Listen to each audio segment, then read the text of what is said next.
Hi y'all, Mike Pease. Welcome back to my shop for another turning tip of the week. I want to talk to you a little bit about ballast boxes to add weight to your lathe.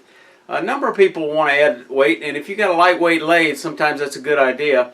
Some people use concrete blocks. Sometimes they use concrete bags of concrete, and others use bags of sand. I don't add much weight to mine. Let me show you my ballast box, or more appropriately a storage box. I wanted to show y'all the ballast or storage box on my 3520B and just give you a few comments.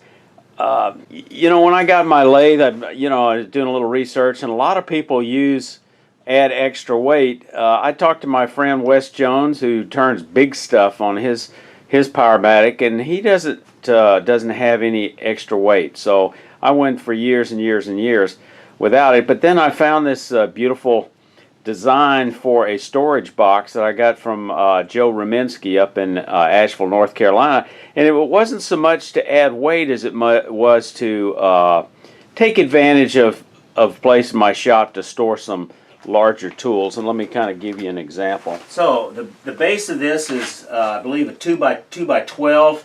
The top is a 2 by 12. It fits in the webbing designed on this, and something similar could be outfitted to a number of different lathes. I had all this material on hand.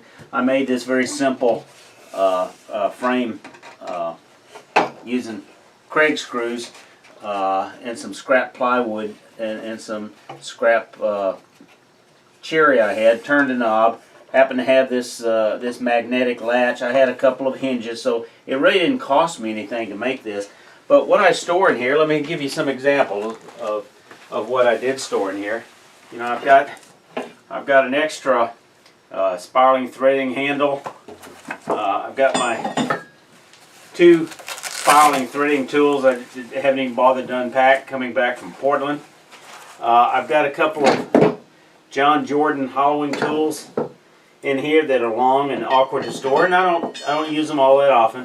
I've got a couple of pieces of cast iron, got a box tool rest. I've got this this wrench used on the faceplate, which never gets much use, but it's fairly heavy. Put that back. I've got a curved tool rest, which I rarely use. It's stuck in here, and then I've got a couple of awkward wooden donut chucks that just don't use very often, so it's a Alsted bowl driver.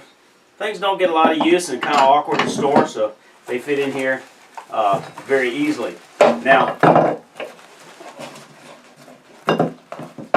when I made this, there's 2 places you can put a box. You can make a bigger box and place it lower, but you do have if you do that, you're going to have a harder time getting underneath here to clean, and cleaning was important to me. This one gives you adequate room. You can't go much higher because of the shape of the feet, but I didn't need to go much higher. I wanted something fairly low to put things in, and I put in some granite countertops in the kitchen, and they were going to throw out this insert they cut out where the range went. I asked them to make an extra cut so it fit in here because it didn't cost me anything, and it's an extra 75 pounds, nice smooth surface, so it doesn't take up a lot of room. Under here, the few things I have, I probably ought to store this underneath. This is my collet chuck system. Every now and then it'll rattle off. I've got this little stand here that I put my tool rests on just to keep them in place. So, oh, I almost forgot. When you look at this with the webbing, you wonder how in the world did I have to completely dismantle this lathe to build one of these things, and somebody might have resisted doing that for that reason. But let me show you a little trick. These legs are mounted with 2 large bolts, one on each side. And what you do when you get this thing carefully measured, designed, and built, when you get ready to install it, take this bolt off right here on the front, loosen the bolt on the other side of the leg. You swing this all the way out, slide the toolbox into the webbing on the left-hand side, and then ease it in on the back, and then just swing this leg back into place and tighten everything back up. That's it for my storage stand. Hope this was a useful tip for you.